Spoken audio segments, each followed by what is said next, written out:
Thank you, thank you.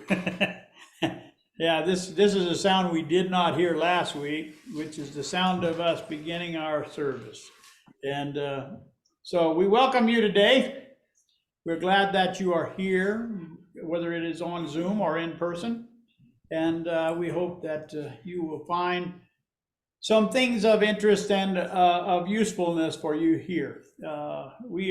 Those of us that come on a regular basis nearly always find stuff of usefulness and connectivity, and helps us to navigate our lives outside of these rooms. It's pretty easy to practice, inside the sanctuary, but it is much harder to practice it out there in the world. And that's why we try to do is to arm ourselves with the love and the information that we need to have happy, fulfilling lives. That's pretty much our purpose. It's not written down, but that's the way I look at it. Anyway, so welcome today. This is the 13th of November, 2022.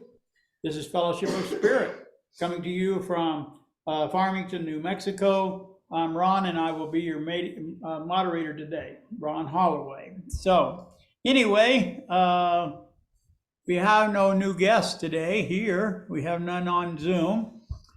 We have any announcements? I don't think so. Our major announcement lady is supposedly in Denver. She has left Belize, and she's no longer in Belize. We are certain about that. And she is supposed to be in Denver, and hopefully she is.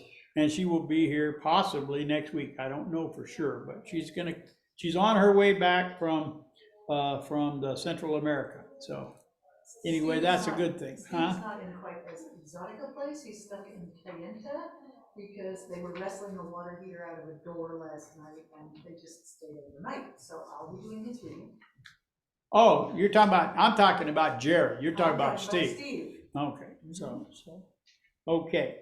Well, Steve rarely has announcements. That's where I'm at now.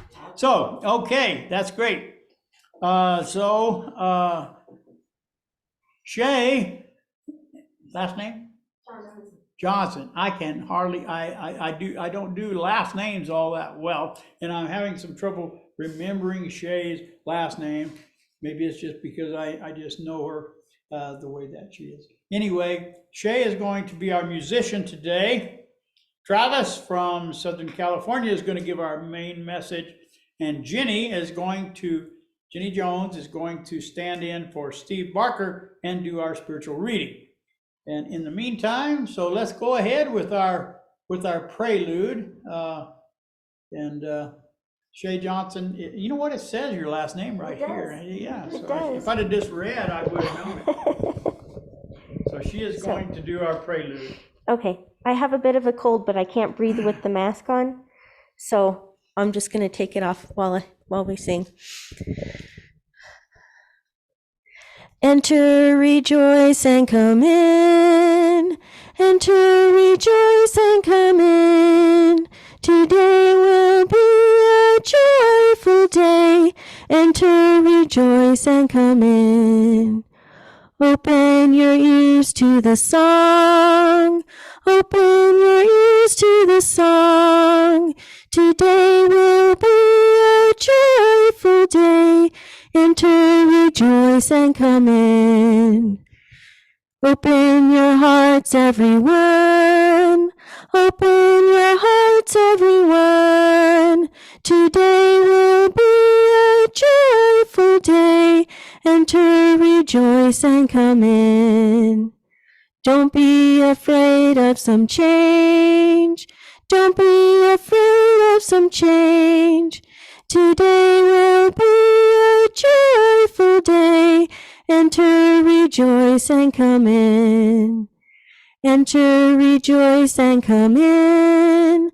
Enter, rejoice, and come in. Today will be a joyful day. Enter, rejoice, and come in. Thank you, Shay. All right, let's give her a hand.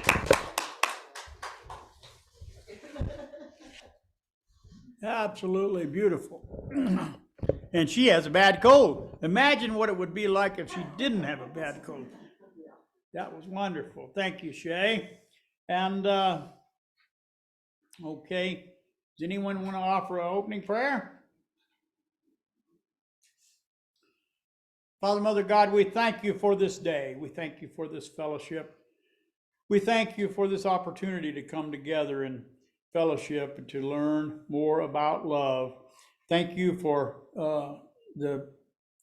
this building that we have and for the people who gather here.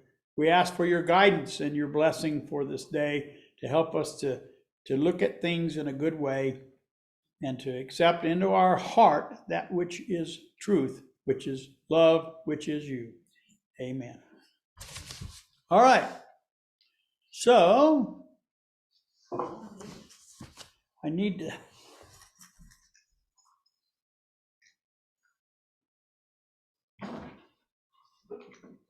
I was talking when I should have been configuring.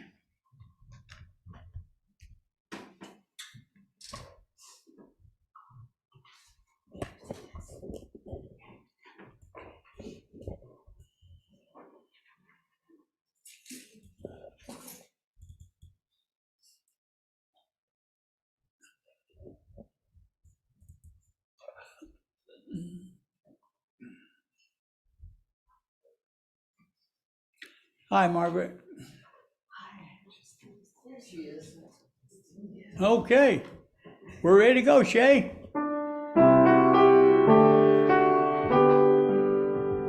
This is number 222 in the Brown hymnal. My life begins for me today. I'll play the intro again.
All right, thank you.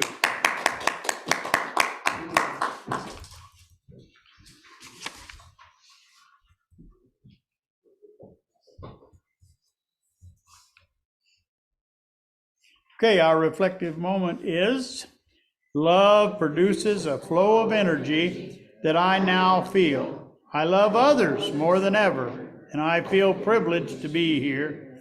Love flows from one person to another as we create an atmosphere of holiness, and so it is. All right. It is now time for our spiritual reading by Jenny. There's Jerry trying to access us. There she is. Hi, sweetie. Are you in Denver? She's not talking to us. Anyway, okay, here we go. You can give me the microphone. I feel so pro with the microphone in my hand. This is actually from Science of Mind last month, but this one really spoke to me. The title is The Key Will Turn. The dream is the small hidden door in the deepest and most intimate sanctum of the soul, which opens into that primeval cosmic night that was soul long before there was a conscious ego, and will be soul far beyond what a conscious ego could ever reach. We are cosmic beings temporarily caught, as it were, in a finite net. Undoubtedly, we have come up through endless eons of evolution, through the instinctive intelligence of the animal, of the self-consciousness of the human, and are apparently ready to take the next step, which is a greater consciousness of the cosmos and of our unity with the whole. Back of our evolution, there appears to be a cosmic impulse compelling progress, pushing us forward. There also appear subjective memories, emotions, and cravings, and the world of experience, not all of which are altruistic or salutary, but which pull us forward. We are pushed and pulled at the same time, whether it be within or without, drawing us onward. This mind is expanding. And that's from Ernest Holmes' Know Yourself is the piece that it's from. And then I think it's Jesse Jennings interpreting. Pushed forward by consciousness and pulled by current events and our reactions to them, each day feels like it's some of both. This is less a clash of energies than a paradox, that of being in the world, but not ultimately of it. Either way, we progress and evolve and liberate ourselves from the finite net by casting our gaze through spiritual practice toward the far horizon of the cosmos. During this space in the wheel of the year, after Samhain and All Hallows and Dia de los Muertos, a vague yet oddly familiar call reaches us from beyond the veil of sense perception. In Ernest's final work, The Voice Celestial, with Brother Fenwick, we find this closing assurance coming from the presence. When self on higher self doth meditate, the key will turn that opens wide the gate. And so it is, and so mote it be. And the affirmation is, today I name all things good and well and holy. Take it, Jenny. Put him over here. All right. Now we have a song called Prayer for Protection. It is number 81 in your brown book.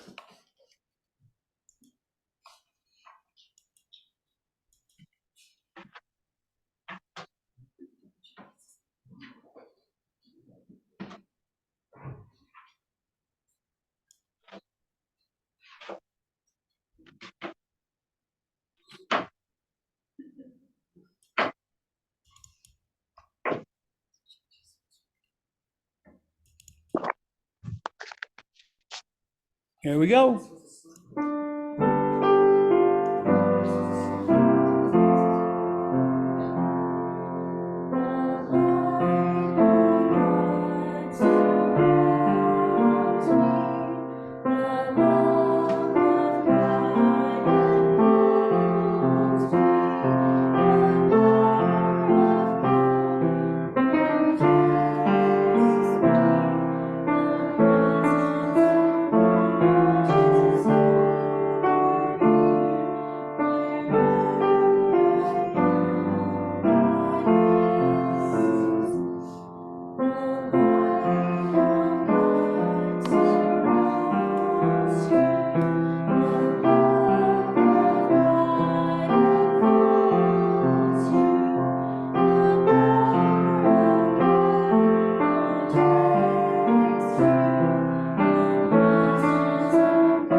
Oh, sweet, sweet, sweet.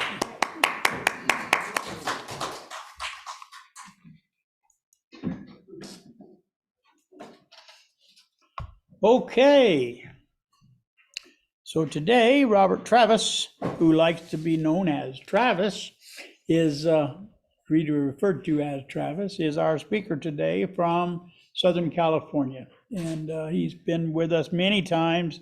And if you have not been able to hear one of his talks, well, then maybe you should go back and look at our YouTube channel and see them, because he always has a good message. So let us welcome Travis. Good morning. It's good to see you again. Always a pleasure, and always a golden opportunity for me to share and say those things that I myself need to hear. I think that's how it usually works, is that those things that come up for me recently come to mind, and we're also connected, and we have so much in common that when I share what I need to hear, well, it seems to serve you too, and it works out. And so, Truth or Appearances is the title of my talk today. And oh boy, I didn't write down that quote that I always open with, but I can't help it. I'm going to go to it. I love saying that the divine has but one will, and that is to fully present itself, fully express itself at every point in the universe. And you and I and everyone are one of those points. So let's get on board with that happening in a very dramatic way. Anyway, it is so often the case that I hear a Sunday message that reminds me of unfinished business that I have with spiritual principles. And in the process, I usually do not hear something I didn't already know. I don't hear anything really new. My issue is not with a lack of knowing, but with a failure to implement what I have learned. And I think when I say that, if I were able to ask the global community, anyone else experience that? Probably everyone would raise their hand.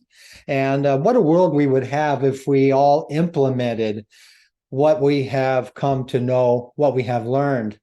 And so this came up for me really in a substantial way, and you'll find out why in a little bit. It's one of these things we hear that's really a little bit hard to digest, and it was brought forth by a couple of weeks ago by Reverend Catherine Bonin, who was speaking here in Seal Beach. And in her message, she made reference to an ancient Hawaiian practice of Ho'oponopono. Now, I'm trusting that she pronounced it right, because I'm following her example. And she asked if anybody had heard of that, and some people had. And it's a practice of self-love and self-forgiveness. So in a book by Joe Vitale called Zero Limits, Joe Vitale writes about this Hawaiian doctor, actually a psychiatrist or therapist, who practices Ho'oponopono, and his name was or is Ihale Kawa Haolin. So it will suffice just to refer to him as Dr. Lin, I think. And he was a therapist at the Hawaiian Institute for the Criminally Insane. And I'm so grateful to Reverend Catherine for telling this story, because it's really launched me into this whole message today. Dr. Lin worked at that Institute for the Criminally Insane for 4 years. When he got there, they couldn't keep a staff. There was a lot of turnover. Physicians, therapists, aides, even the receptionists, because the patients were so dangerous. The people that worked there were on pins and needles, on their toes, being careful to not be in a vulnerable position, because there were so many dangerous patients. There were shackled patients, and there were patients who couldn't get out of bed because they were so medicated. So Dr. Lin went into his office every day, but he never saw a patient for 4 years. He worked there 4 years. Now, how does anybody do a review of his job performance? How did he get away with that? Well, that's that wasn't part of the message, but it came up for me. It's like, how do you not see any patients? However, after a couple of months, some of those patients that had been heavily medicated began to be able to move about without so much medication. And some who had been shackled were able to be moved, were able to get around because they had had their anger issues and their violent tendencies had subsided. And patients started sitting in the garden, and even people began once again to visit the patients. So things really changed as he sat in his office. After a year, they didn't have any more staffing problems. In fact, they were staffed, maybe, if anything, overstaffed, because some of the patients got to go home to their families. Something was happening while Dr. Lin was sitting in his office. Joe Vitale, this author of Zero Limits, asked him what he was doing on those occasions sitting in his office. And Dr. Lin said, I review the files and I work on myself. Something changed with these people when I started taking responsibility for everything and that I was seeing and experiencing. And as I saw these changes happening, $1 million question came to me. What was I really doing that was making these changes? Really, all I was doing was healing the part of me that saw them as sick or ill or different. So at its basis, at its base, that is what Ho'oponopono is. It's healing and forgiving ourselves, and it may start with someone that we might refer to as out there.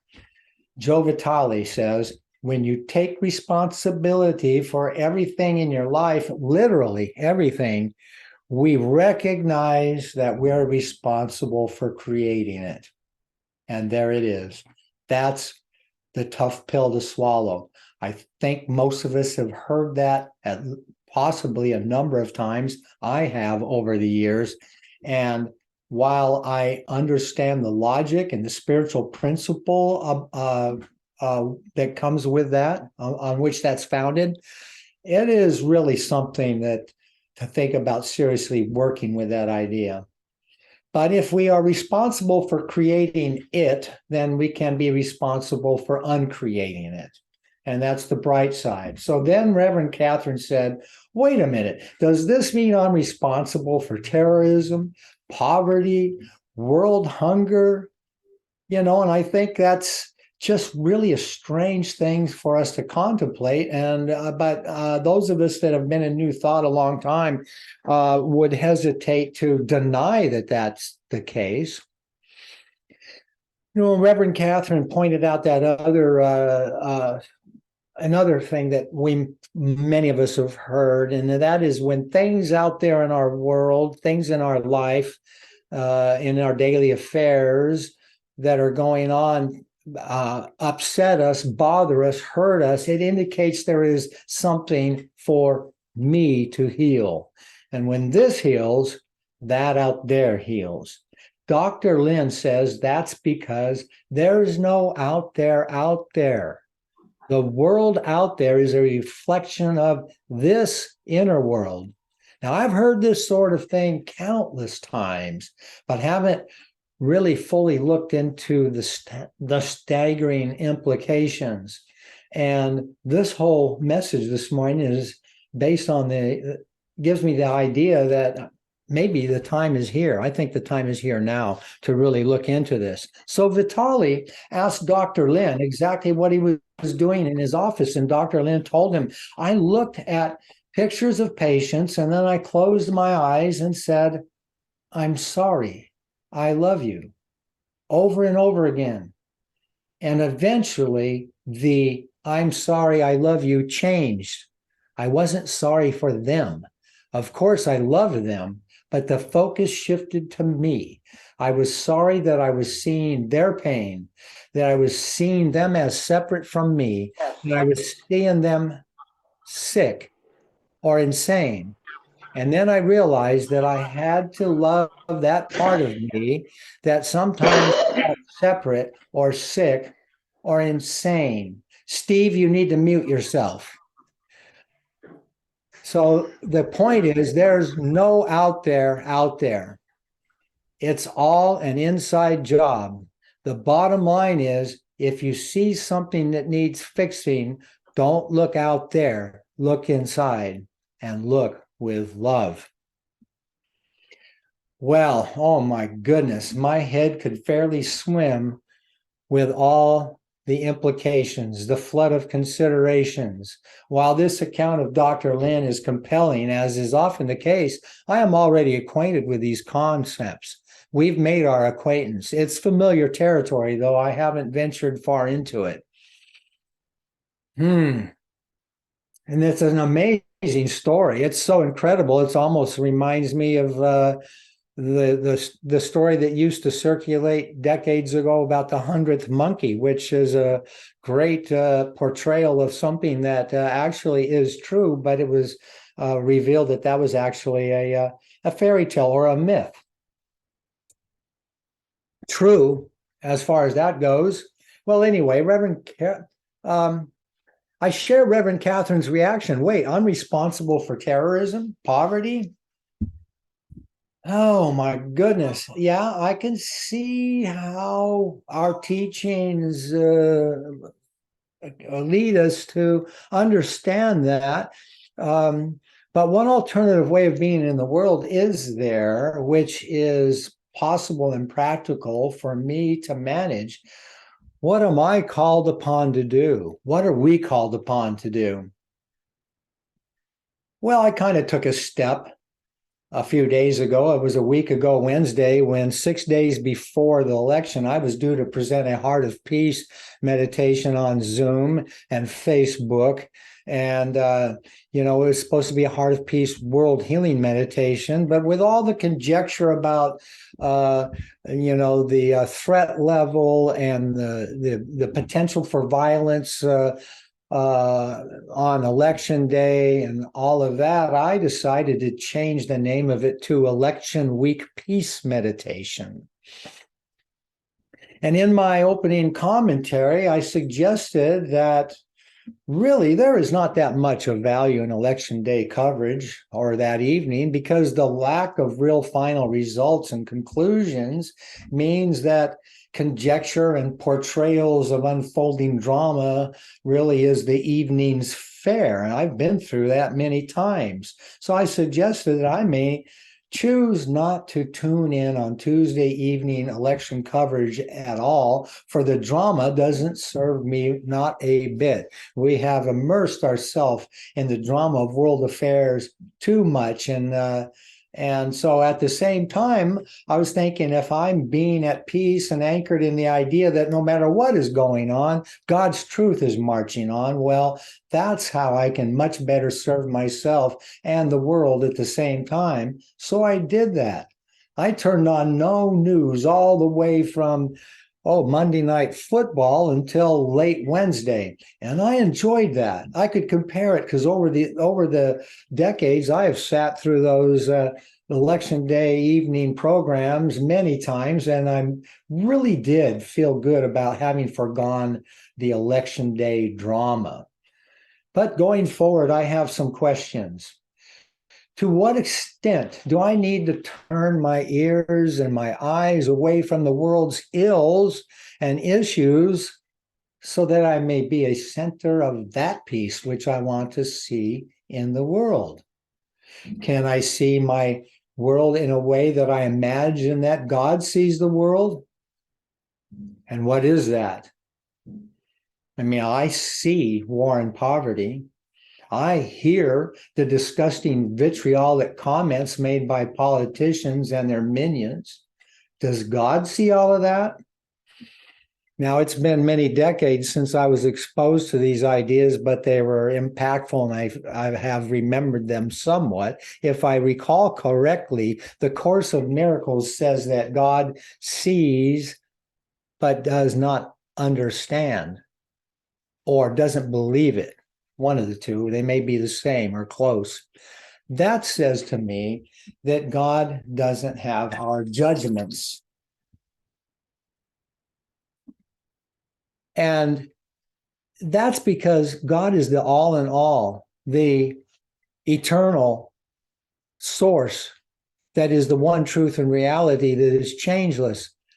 God doesn't need judgments because judgment weighs details, and God doesn't need to weigh details. God already fully understands, knows, comprehends truth because truth is God. So God also, I don't think, has a vocabulary that includes the labels that we hang on our observations. And I believe that. In his book, Portrait of the Artist as a Young Man, James Joyce refers to the books of devotion that he had read, and this is a book that is pretty much autobiographical of James Joyce growing up in the Catholic school and church. And so he refers to the books of devotion that he had read, wherein there is a reference to the Father contemplating from all eternity as in a mirror his divine perfections, and thereby begetting eternally the eternal Son. Are you hearing that? I was astounded when I read this. I was living in Sochi at the time when I read this book. I was astounded that the Catholics had this idea of the Father begetting eternally the eternal Son, because that could not refer to a man in a certain time and space walking the earth. I was astounded because this idea from the Catholic devotions actually sounded like what we teach in New Thought, that the eternal Son, or the begetting of the eternal Son, refers to a manifest universe that has eternally a showing up of changing forms reflecting the same divine perfections. Wow. So the Father then begets by means of his contemplations. Now, were God to see and believe in war and poverty, then God would be the source of them. And that cannot be, because God is that changeless set of divine attributes. God is only its divine perfections. They are changeless, they are eternal, and they are what we call first cause, the source of all things. They cannot be altered by the affairs of the world or the manifest universe. So as we step into being children of the Most High, can we follow God's example? That's the question, and that's what, if we could, that's what I want to do. And Dr. Lin, working in the Institute for the Criminally Insane, seems to be demonstrating that. I love this quote. It's a relevant one, absolutely, that I saw in the email from the Fellowship of Spirit regarding the Power of 8 Zoom meetings. This quote is, "The most essential ingredient in creating our universe is the consciousness that observes it." Now, I imagine Margaret selected this because her picture's right down below, but whose quote is that? Is it hers? Whose is that? Because I don't know that I've ever encountered 14 words that are packed with so much meaning. The most essential ingredient in creating our universe is the consciousness that observes it. It's concise. It's brilliant. And I also think it's basically speaking to humankind, because I don't believe God observes the manifest universe, because that's effect. And by observing it starts a creative process. God contemplates his divine perfections. It's his self-knowing that created the magnificent universe.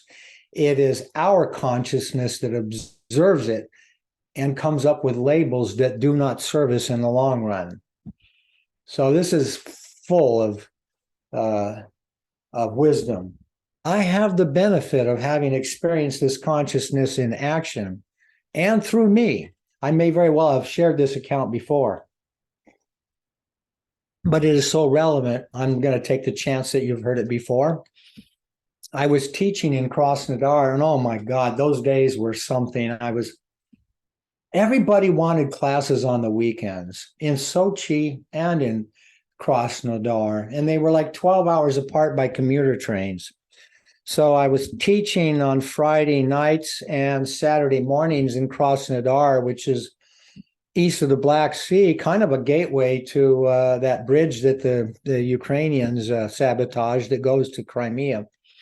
So I was teaching in Krasnodar, and I happened on this one weekend to be sharing very much about the fact that if we judge by appearances, we do a great disservice to ourselves and others. That if we see someone who appears to be a fool or a moron and we lay those labels on them, that by the power of our thinking, we may as well be voting for them to be that. We are empowering the idea of them being what we have labeled them to be. And that we can be a part of the problem if we do that. We are, in fact, a part of the problem. But if we want to be a healing presence and a part of the solution, then we will know the truth about them despite appearances. And so after I had this class on Saturday morning, I needed to go to the bus stop to go to the train station to get back to Sochi. And as I went to the bus stop, there was a man slumped over on the bus bench with tangled hair and a big, heavy overcoat that looked like he had been laying in the street. And I observed that there were people keeping their distance from him and standing around a crowd waiting for the bus, and that there was a lot of looks of disgust and judgment on the faces of most people standing in that crowd. But I would have none of that. I just came from talking about this type of situation. So I immediately began thinking, as I am a child of God, this man is also a child of God, and he carries the same light in him that I do. And he may be asleep to that fact, but I am not, and I am not deceived. This man is my brother. I love him. And that's something that I was going over and over again in my mind to be a healing presence. And as I was doing this, he lost whatever equilibrium he had and rolled down onto the concrete, and he was laying there face up. And I continued with these deliberations, and the bus came. And when the bus stopped, to get to the door, I had to step right by where his head was laying. And I glanced down at him, and for the first time since I'd been there, he opened his eyes and he looked up at me and he said, "Brat," which is Russian for brother. And I just said, "Da, brat," yes, a brother.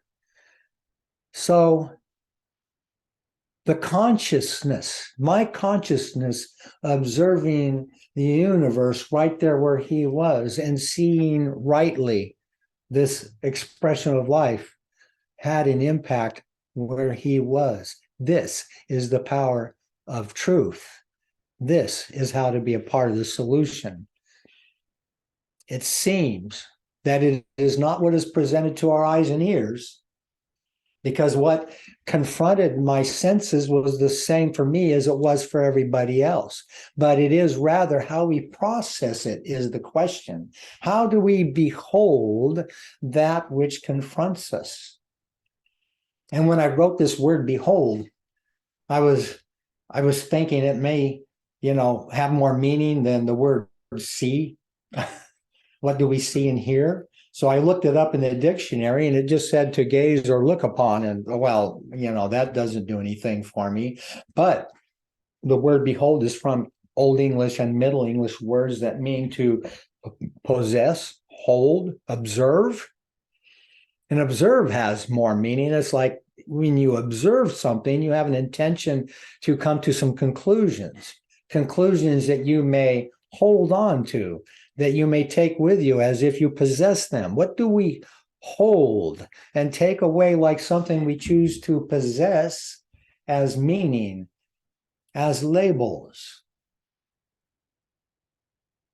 How do we process what comes before us, appears to our senses? One of my favorite quotes from Ernest Holmes, the founder of religious science and Science of Mind, is the perception of wholeness is the consciousness of healing. I love that. And to understand it, I have to understand, what does he mean by the perception of wholeness? I have a pretty good idea, but I thought I'd look it up in the glossary of his Science of Mind textbook, and wholeness was not there, but whole was. So I walked down the street and stepped in a hole. No, it's Groundhog Day, right? No, it's not that kind of hole. This is with a W. And it says, man's self-knowing mind is his perception of reality.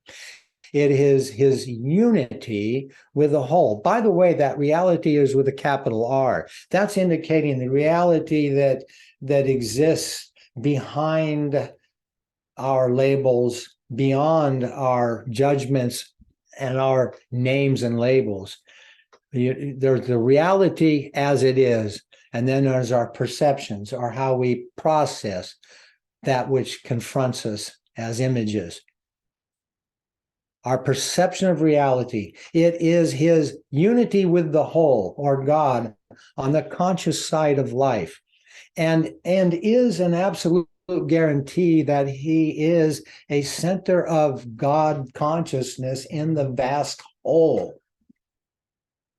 Now that's what I want to be, a center of God consciousness. It brings me back to the idea of seeing things with God's eyes. God consciousness, though, cannot conceive of the need for healing. For God's contemplations are only of his divine perfections. Again, God cannot see anything that needs to be healed, because his universe is a reflection of his divine perfections, and he cannot see things that need to be healed, or he would be the source of them. And that doesn't even begin to make sense to any of the world's great religions.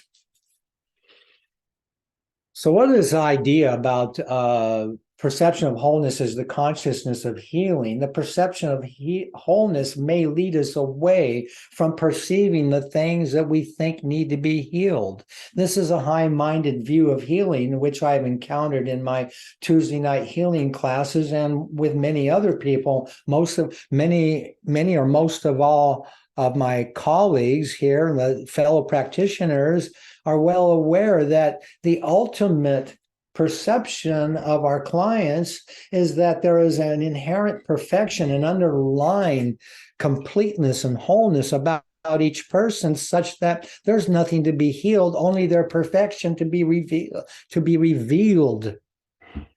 Greg Braden, in his The Science of Miracles, traveled the world and spoke with religious leaders of all the world's great faiths to see how they went about prayer and how they viewed that process. And so when he was with a Native American spiritual leader, I think he was Navajo, perhaps. It was in Utah or Arizona. But anyway, he went with this spiritual leader, Native American, to a sacred site that had been utilized for centuries, where stones were laid out in the ground in a circle. And so he went there with the man, and he was going to pray regarding the drought and the need for rain. And the man stood there in this circle for a period of a few minutes, and then said, "Okay, let's go get something to eat." And Greg Braden says, "Well, wait a minute, aren't you going to do a prayer?" And the guy says, I did. He said, "Well, tell me, what was that process? What did you do?"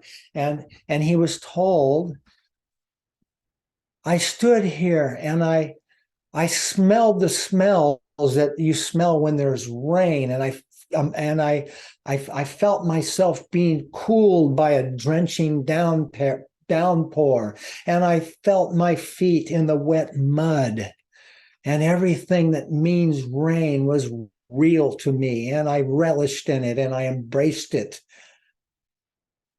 Were you expecting me to refer to the drought, to refer to the need for rain? Because if I do that, I empower that there's no rain. I empower that there's a drought.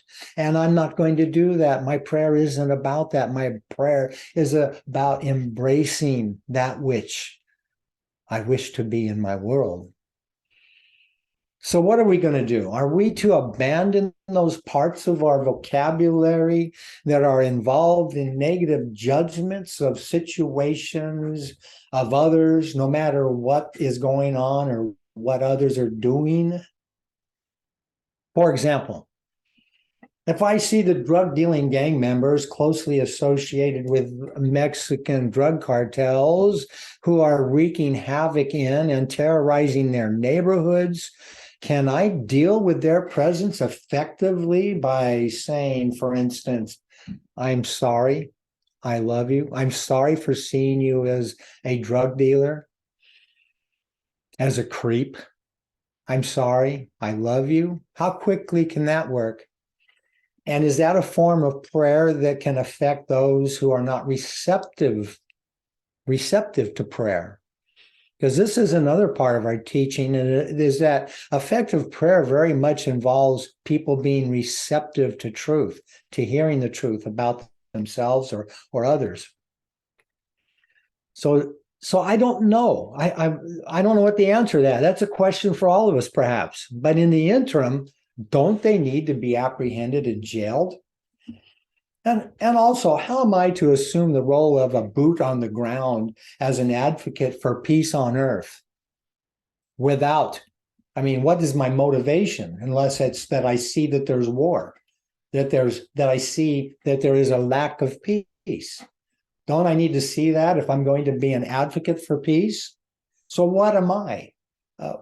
What are we to do?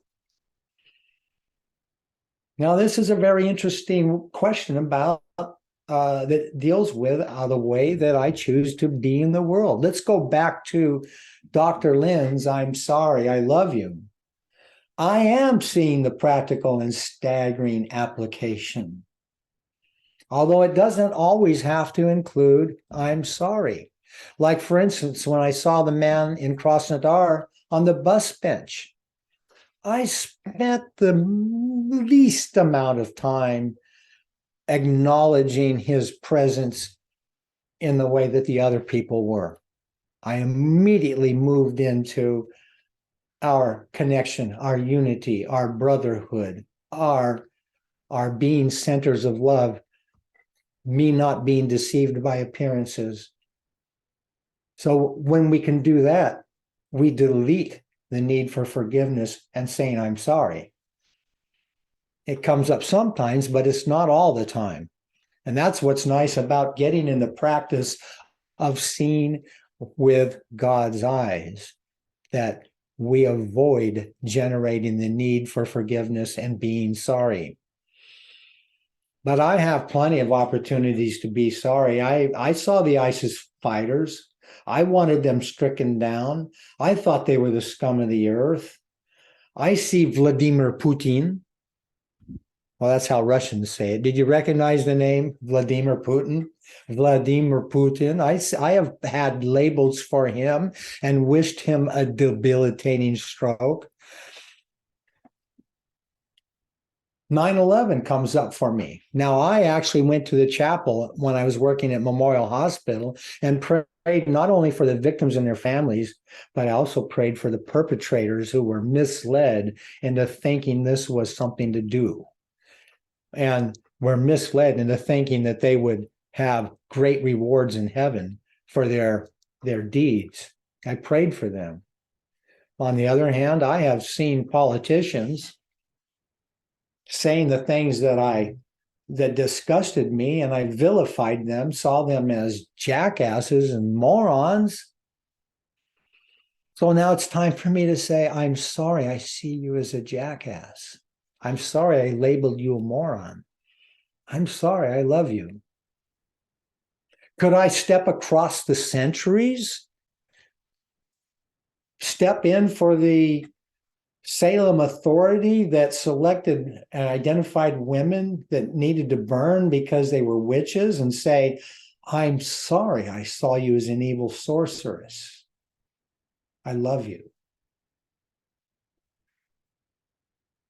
There is a new way of being in the world, and the challenges that we're facing as a global community call on me, and I'm inviting you to take that challenge personally to yourselves, calling on us, those of us that are beginning to grasp the staggering implications of some of these things, like I'm responsible for what I see in the world.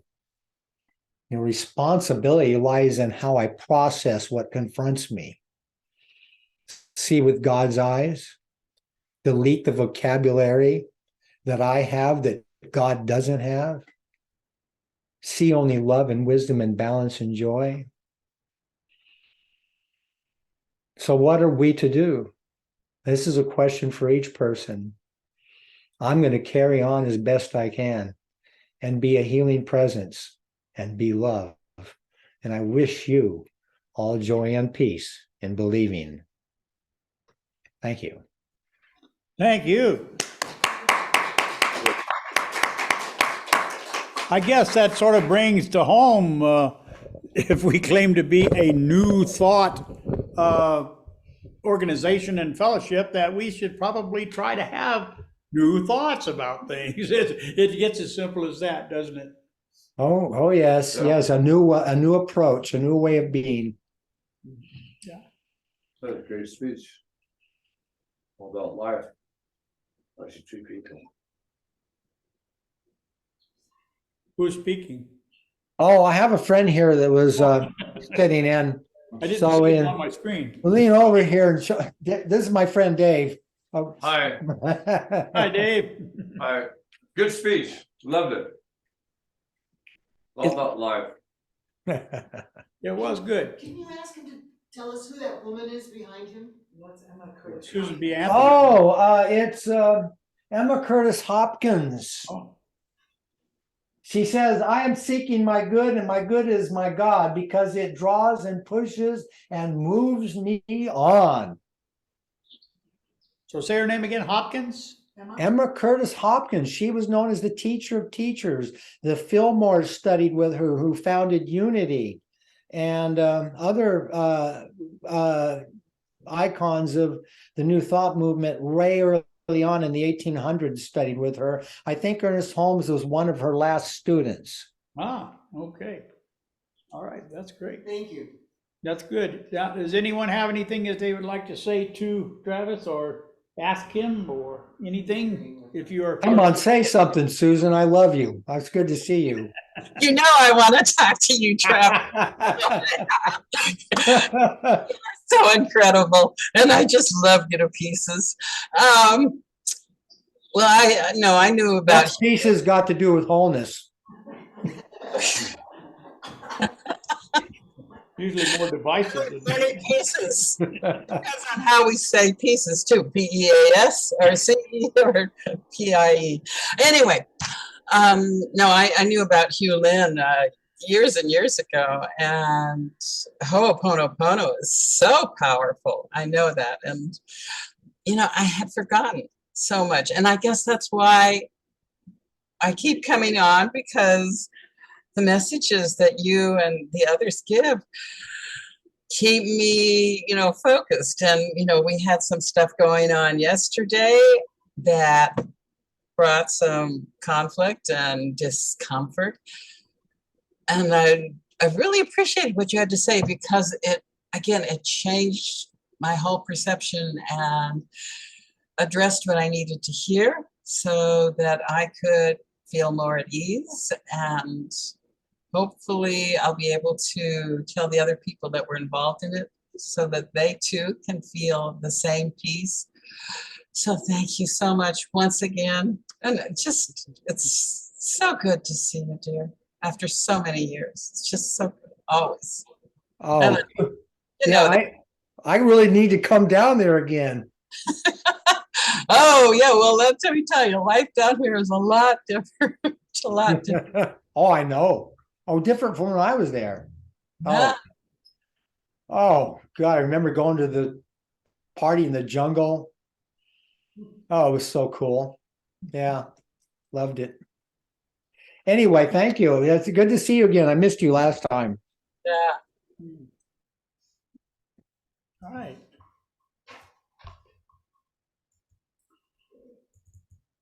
Yeah, you know, we started a new book in our book study this morning called God Will Work With You, but Not For You, and was written back in the 50s.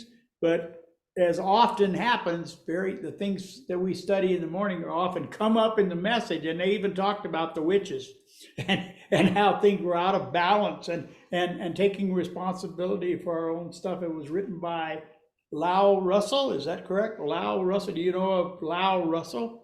No, not familiar to me. She wrote these in the mid 50s or early 50s, and so that was before Course in Miracles, but a lot of the Course in Miracles principles are highlighted in this book. And so we just started it this morning, and so we're looking forward to reading more of it. But it went right along and synchronized exactly with your talk. And so that's always amazes me, but it happens week after week after week. So anyway, that's really good. Well, I've always said that if truth were a mountain and there's many people climbing that mountain from different cultures, different perspectives, that as you get close to the top, you begin to see the similarities that you're going to the same place. You begin to get closer together as you get close to truth. Right. It's like truth is constant, but what I know about truth changes. You know, Right. God is constant, but what I know about God changes. If I'm trying to grow, if I'm trying to change my perceptions to be more useful to me and others, then my perceptions need to change. Not that God changes or that truth changes, but that it is important that I be willing to change my perception. Yeah. So, anyone else? All right. Thank you, Travis, for coming and sharing with us today.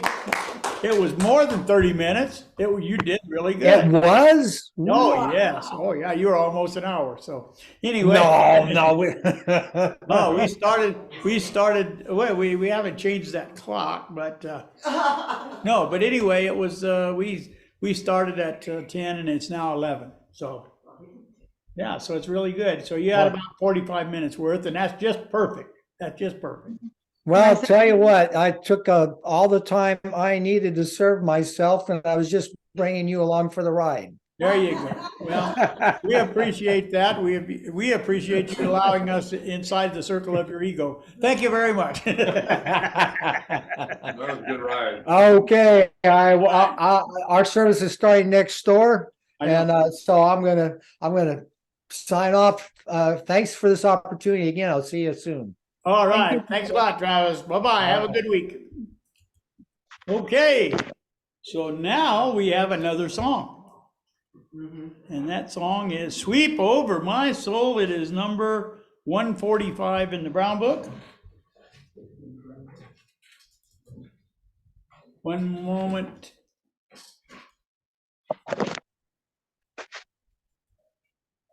Well, that works pretty fast. I realize. Much difference this week than last week, isn't it? So, all right, there we I go. realized I forgot to turn the mic on with the other songs. And I also practiced the wrong song, so we're gonna sing this one. But if I mess up, it's because I practiced the wrong one. We won't know the difference. No, it's okay. The folks online don't have the words. Yeah, but Okay, ready? we only see your perfection. Sweep over my soul, sweep over my soul. Come, gracious Spirit, sweep over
Thank you, Shay.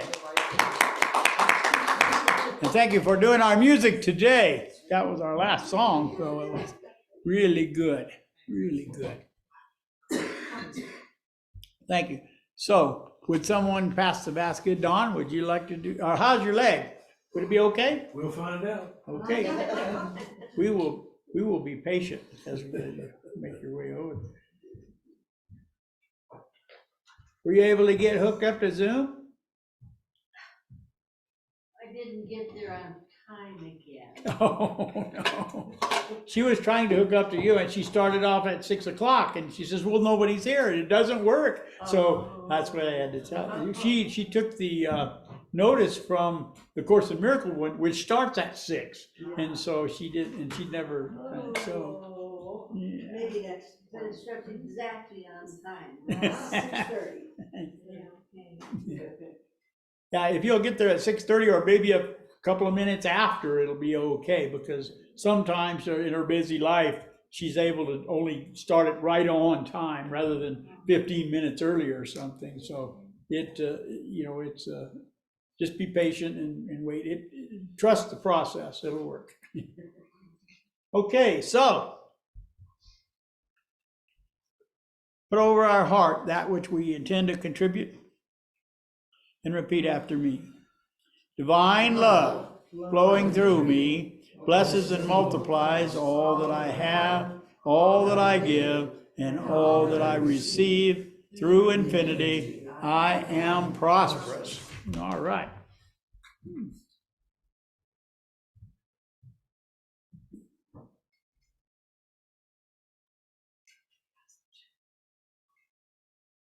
I kept looking at that clock and it has not been changed for the daylight savings time, so it says noon. So I said, wow. One in the kitchen too. One in the kitchen too. Yeah, we'll try to get those changed so that I can adjust my perception. So. We put this back here.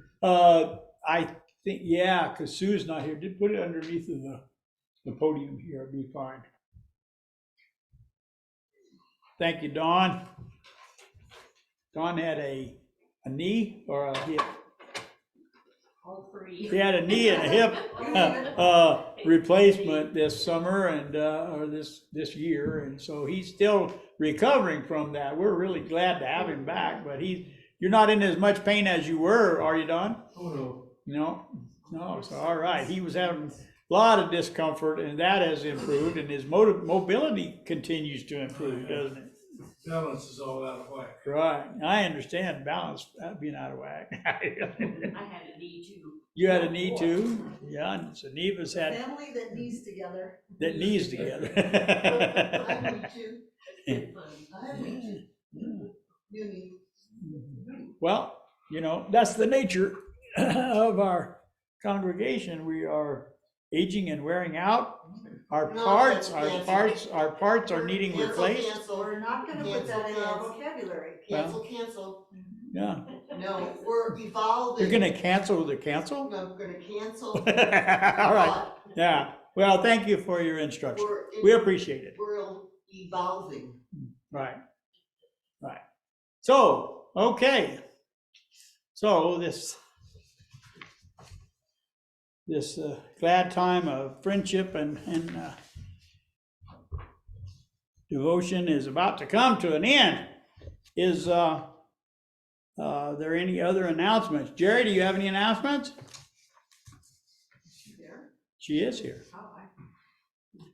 Can you hear me? Yes. I'm gonna try to come home tomorrow, depending on if the weather's okay. Okay. I got in Denver last night. Yeah. Well, you're looking like you're travel weary a little bit. So Still these cameras are not flattering. not flattering. No, It's the camera. but traveling can be tiring. I slept 9 hours last night, so I'm feeling pretty good. Wow, that's good. That's good. Well, hope you get a good night's sleep today and you'll be rested for your trip tomorrow. Well, I have to check the weather, see what the weather looks like. There you go. Okay, sure. But anyway, we will be glad when you get back. I So will. Did you say Sue was not there? Sue is not here. No. Is Bill there? Nope. Okay. Just leave the money under the podium. We already And did. I'll- That's what we Okay, did. He'll either come by tomorrow and pick it up, or I will. Yeah. So it's in the podium. It's not in the room. It's in the podium. So. Yeah, leave it on the podium. So that's good. All right. Well, thank you. Anybody like to offer a closing prayer? Margaret, would you like to close? Okay. Would you do that?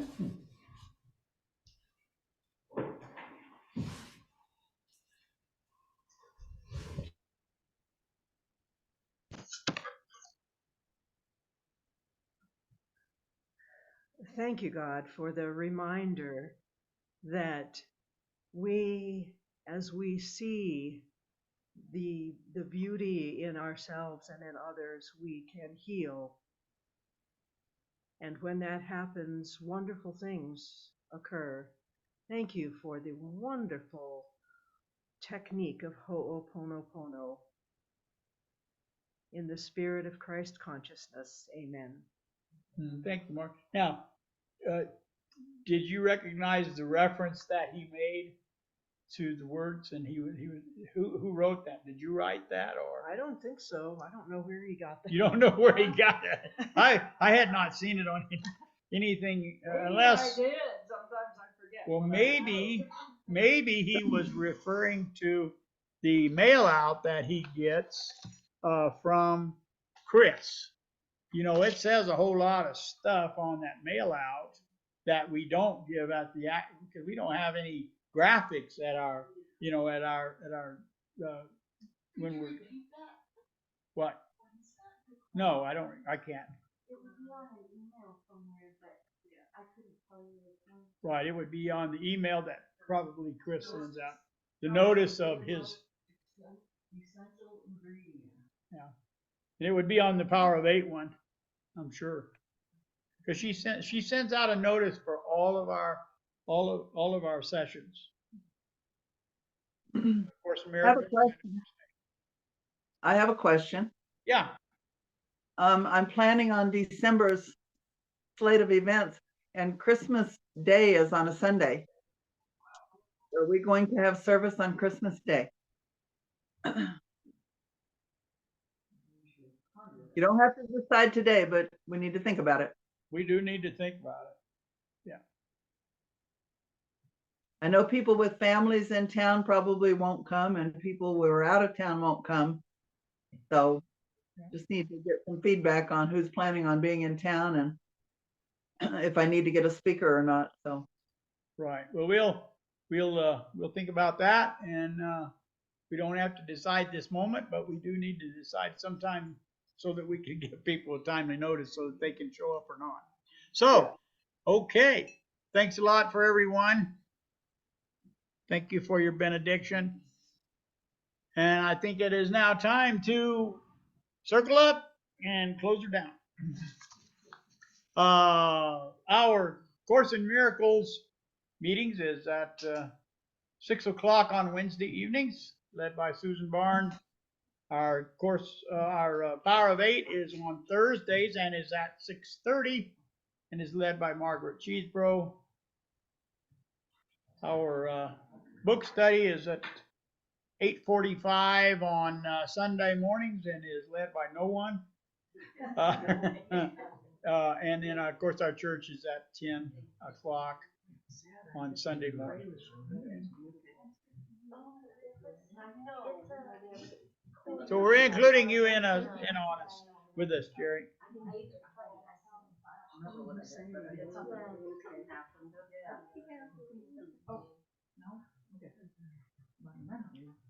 Okay, 1, 2, 3, 4. God bless America, land that I love. Stand beside her and guide her through the night with the light from above. From the mountains to the prairies, to the oceans wide with foam. God bless America, my home, sweet home. God bless America, my home, sweet home. Weave us together, weave us together in unity and love. Weave us together, weave us together in unity and yes, there is peace on earth, and yes, it begins with me. Yes, there is peace on earth, a peace that was meant to be. With God as our power, family all are we. Let us walk with each other in perfect harmony. Yes, peace begins with me. Yes, this is the moment now. With every breath I take, let this be my joyous vow. To take each moment and live each moment in peace eternally. Yes, there is peace on earth, and yes, it begins with me. All right, may God bless you and keep you until we meet again. Amen. So mote it be. All right, that's great. All is well. So much fun. Hey, Ron,